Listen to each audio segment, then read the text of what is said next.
Jangan lupa tekan tombol subscribe dan nyalakan loncengnya agar channel ini semakin mantap.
Assalamualaikum warahmatullahi wabarakatuh. Kembali lagi dengan channel saya, channel Bang Kofil ya, channel yang menjelaskan tentang edukasi kripto, permasalahan bisnis Ponzi dan pinjaman online ilegal maupun legal. Oke ya.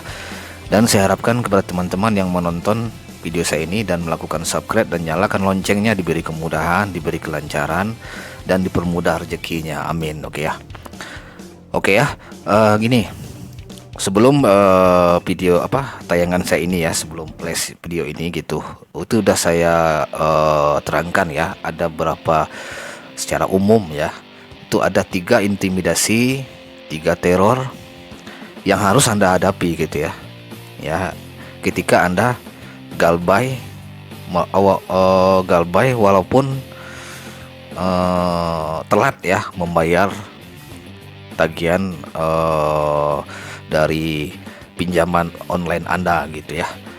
Nah, itu 3 secara umum itu sudah saya rangkum ya, 3 secara umum itu mungkin yang seperti itu yang bakal teman-teman semua hadapi gitu.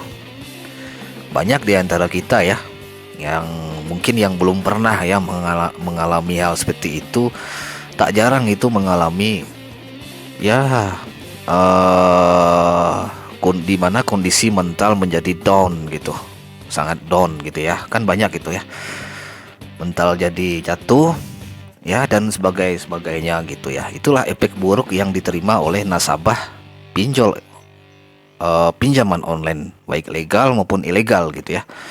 Memang dari karakteristiknya ya, pinjol DC pinjol ini sangat berbeda ya dibandingkan dengan DC dari mungkin perbankan ya, DC dari leasing gitu ya, mungkin sangat berbeda sekali pola-pola cara-cara mereka gitu dalam menagih kepada konsumennya gitu ya. Dan yang banyak terjadi itu ya adalah DC pinjol yang melakukan hal-hal ya yang secara umum tadi yang saya jelaskan ya sebelum video ini. Kebanyakan itu dilakukan oleh DC pinjol ilegal, teman-teman ya. Harap dicatat teman-teman ya. Kebanyakan ini ya DC pinjol ilegal. Nah, mereka akan lebih brutal, mereka akan lebih beringas gitu dibandingkan oleh DC pinjol yang legal gitu ya. Seperti Akulaku, Kredivo, nah gitu ya. Pokoknya DC pinjol legal ya rata-rata mereka hanya melakukan penagihan hanya melalui handphone gitu ya, dan mereka juga baik cara kerjanya, itu kebanyakan yang legal ya, itu yang saya tahu gitu sepengetahuan saya. Tapi kalau pinjol ilegal gitu ya, ya mereka tidak akan segan-segan menyakiti Anda gitu, baik secara fisik maupun psikologis Anda gitu. Yang jelas Anda membayar utang mereka, tidak ada cerita gitu. Biasanya mereka akan melakukan direct intimidasi gitu ya. Itu ketika Anda galbay telat 1 hari 2 hari, nah itu mereka udah mulai. Biasanya akan diberitahu 1 hari sebelum jatuh tempo pembayaran gitu. Oke ya, oke lanjut kita langsung ya melalui sesuai dengan video ini ya. Ada 3 ya ancaman intimidasi yang bakal diterima oleh kita gitu ya, atau teman-teman apabila galbay dipinjol legal, baik legal maupun ilegal gitu ya. Yang pertama itu direct ya, direct intimidasi. Nah ini ya sesuai dengan yang tadi ya, video tadi. Nah ini ketika Anda gagal ya melakukan pembayaran ya di sebuah pinjol manapun dia itu ya, dia akan datang ke rumah Anda gitu. Nah itu ya, dia akan melakukan datang ke rumah Anda, mengonfirmasi ke Anda bahwa mereka akan datang bersama tim ke rumah Anda gitu. Ya ini sudah banyak terjadi ya teman-teman ya, udah banyak terjadi kasus seperti ini gitu. Bukan hanya di daerah ibu kota ya, daerah-daerah lain juga sudah pernah didatangi ya, seperti daerah Banten ya, Medan, Makassar, pokoknya kota-kota besar itu sudah banyak terjadi. Mereka mendatangi nasabahnya gitu ya, entah itu dia aplikasi legal ataupun ilegal ya. Yang jelas mereka telah mendatangi konsumen. Itu sudah ada ya, sudah ada pengalaman yang terjadi dari nasabah-nasabah pinjol gitu ya. Dan apa yang mereka lakukan ketika mereka datang ke tempat Anda gitu ya, mereka akan, kalau mereka sesuai dengan SOP mereka gitu ya, yang pernah saya jelaskan di video sebelumnya, kalau mereka sesuai dengan SOP mereka akan menagih secara baik-baik ya. Nah, mereka akan memberikan solusi ya, mereka akan memberikan caranya gimana supaya utang Anda ini lunas gitu ya. Biasanya mereka ada 2 gitu ya, biasanya 2 mereka gitu. Itu mereka mendatangi konsumen nasabah pinjol itu di daerah tertentu ya, bisa kita katakan misalkan di Jakarta ya. Itu akan didata oleh mereka berapa orang nasabah yang galbay di situ. Nah nanti mereka antrian itu, secara bergilir mereka mendatangi nasabah tersebut ya gitu ya. Dan perlu teman catat ya, tidak semua pinjol itu melakukan penagihan dengan baik ya. Ada yang kasar gitu ya, mereka mendatangi ke si nasabah terus mempermalukan nasabahnya di tempat itu, ada teman-teman, udah banyak contohnya itu ya. Mereka melakukan intimidasi secara langsung ya, di rumah maupun di kantor ya. Ada juga yang mendatangi kantor si nasabah, ada juga itu kasusnya. Mereka akan mendatanginya terus mempermalukan si nasabah tersebut ya. Ya intinya sih mereka menyerang psikologis Anda gitu, tidak ada cara lain gitu ya, karena ya itu kan prosedur mereka dari atasan mereka mungkin ya, dan di bawah tekanan dari atasan mereka mau nggak mau harus melakukan itu gitu.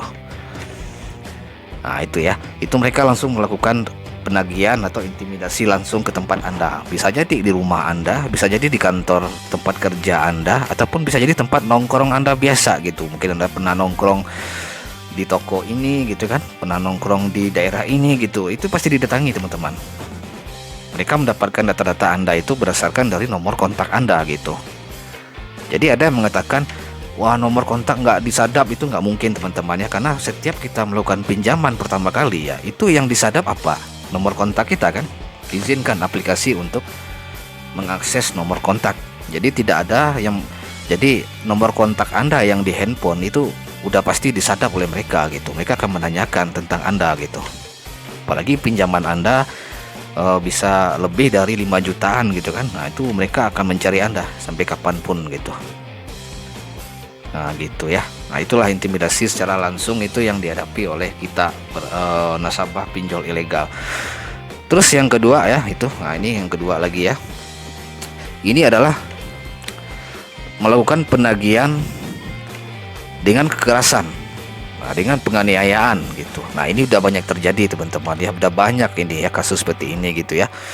Seperti yang di daerah mana itu, di daerah Jakarta yang nggak salah ya, itu si debt collector dari pinjol ini datang ke tempat nasabah ya, terus melakukan penganiayaan. Ada, sudah banyak contohnya teman-teman ya. Si nasabah itu diperlakukan dengan cara kasar gitu ya, Nah, gitu secara langsung itu teman-teman ya, dia langsung melakukan penganiayaan, mungkin pemukulan, mungkin gitu ada teman-teman ya. Nah, ini harus teman wajib ketahui.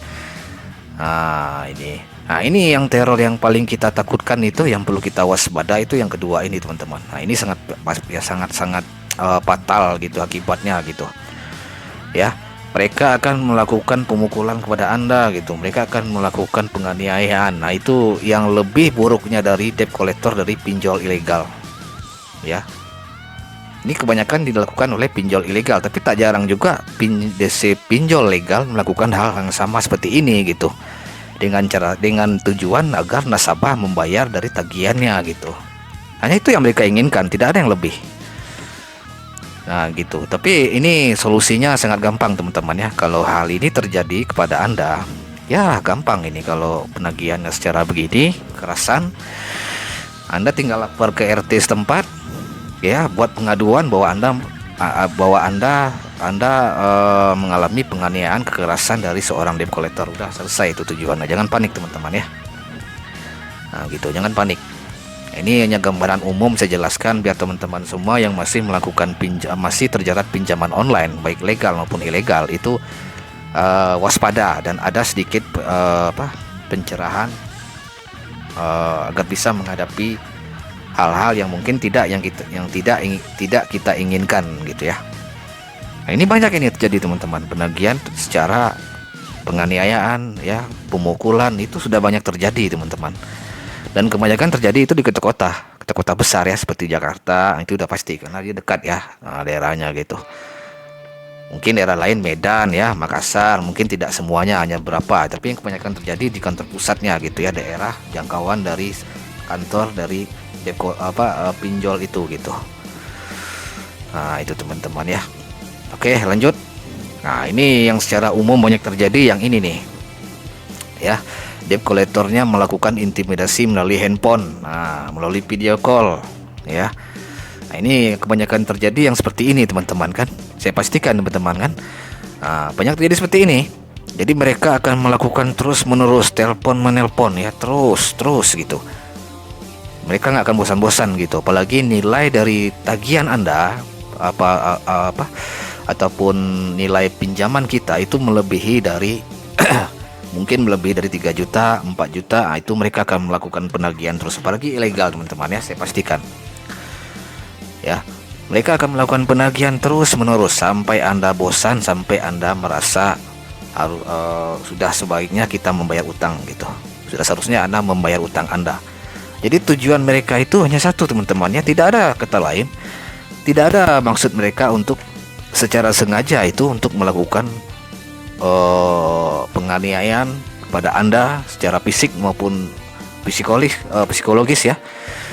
Mereka hanya inginkan utang perusahaan mereka ya, utang Anda itu dikembalikan dengan cepat gitu.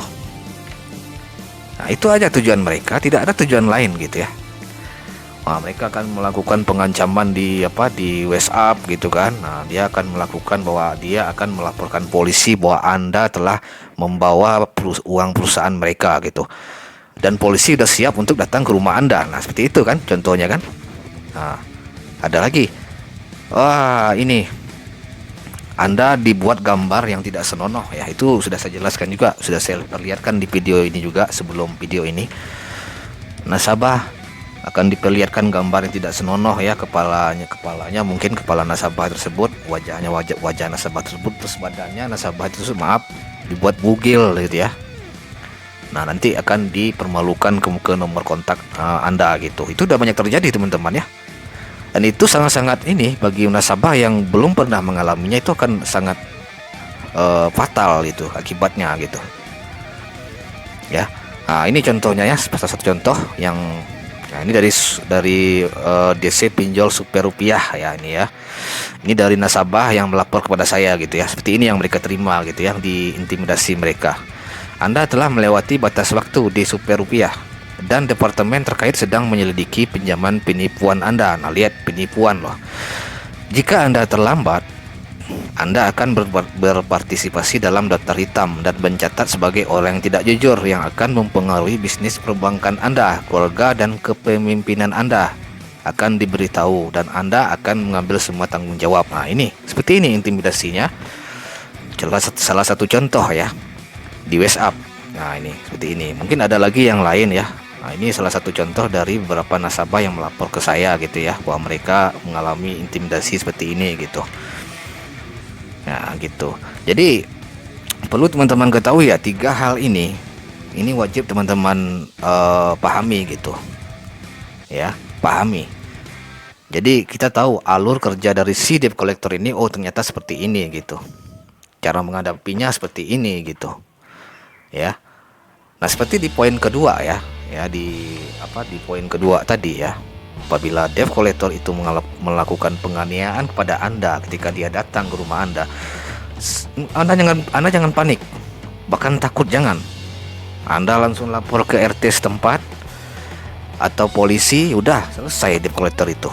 Nggak ada cara lain, mereka sudah melawan hukum. Dan kekuatan hukum dari sebuah pinjol, legal maupun ilegal, itu tidak sangat kuat, teman-teman. Jadi kita jangan takut.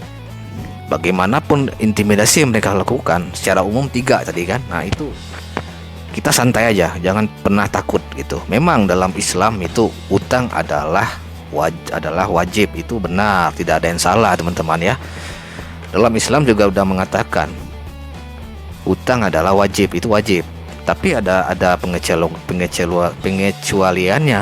Apabila Anda tidak mampu membayar utang tersebut, tapi ditagih ataupun Anda dalam keadaan musibah, itu haram hukumnya, teman-teman. Jadi orang yang menagih utang kepada Anda itu haram hukumnya dia.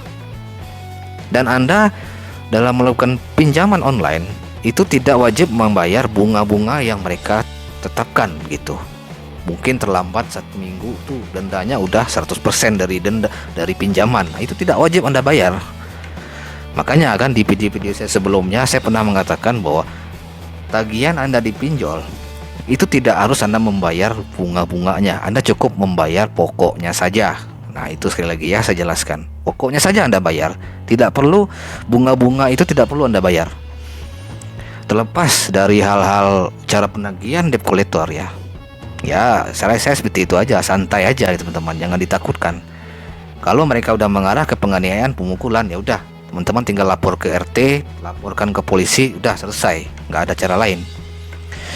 Kalau menyangkut dari mereka mendatangi kantor Anda gitu ya, mendatangi rumah Anda, ya Anda bisa melakukan negosiasi dengan membayar pokoknya saja, teman-teman. Mungkin janji dulu, mungkin bisa gitu. Atau mungkin Anda takut ya di kantor ataupun di rumah, Anda takut malu ya sama tetangga ataupun sama rekan kerja Anda, ya Anda katakan saja gitu, memang saya melakukan pinjaman. Nah, tapi lihat dulu kan cara-cara penagihan yang dilakukan oleh debt collector itu. Kalau mereka udah kurang ajar, ya udah langsung lapor ke polisi aja, teman-teman, gak ada cara lain gitu. Nah, gitu juga yang dialami kalau dia melakukan penagihan melalui WhatsApp ya, melalui telepon walaupun melalui video call. Kalau ada hal-hal yang mungkin sudah melenceng ya, sudah melanggar ya dari peraturan dari OJK ya, cara penagihan mereka, Anda screenshot semua yang mereka lakukan itu, ya udah Anda teruskan ke kantor polisi gitu. Buat surat kuasa ke kantor polisi, buat surat pengaduan gitu. Nah, terus screenshot surat pengaduan itu, Anda kirim ke debt collector yang melakukan teror kepada Anda itu. Saya jamin mereka tidak akan melakukan penagihan lagi kepada Anda gitu. Ya, jadi intinya itu tenang, jangan takut, ya. Tetap pahami 3 hal ini ya, dan lakukan apa yang saya jelaskan di video ini gitu ya, teman-teman ya. Ya, jadi nggak ada lagi yang ditakutkan dari debt collector itu, nggak ada lagi yang ditakutkan, ya. Kita kalau kita hanya wajib membayar dari pokoknya saja gitu. Kalau bunganya itu nggak usah dibayar teman-teman. Ya, bahkan kalau pinjol ilegal itu nggak usah dibayar, itu dalam pemerintah udah dijelaskan. Pinjam ilegal nggak usah dibayar, ambil uangnya udah nggak usah dibayar, udah selesai. Nah gitu ya. Jadi jangan pusing-pusing teman-teman, jangan dijadikan beban ya. Santai aja gitu. Ya. Ya, rasanya itu teman-teman, sedikit. Apabila ada kekurangan, saya mohon maaf ya teman-teman ya. Semoga teman-teman semua diberi kemudahan ya dalam menghadapi permasalahannya di pinjol online legal maupun ilegal ya. Dan apabila ada pertanyaan silakan ditulis di bawah ya di video ini ya. Silakan di komen ya. Apabila ada permasalahannya, insya Allah saya bantu, insya Allah ya. Oke, rasanya itu sebelum saya tutup jangan lupa untuk subscribe dan nyalakan loncengnya. Dan semoga teman-teman semuanya diberi kemudahan ya. Gitu ya. Oke, Markisan, mari kita santai. Assalamualaikum warahmatullahi wabarakatuh.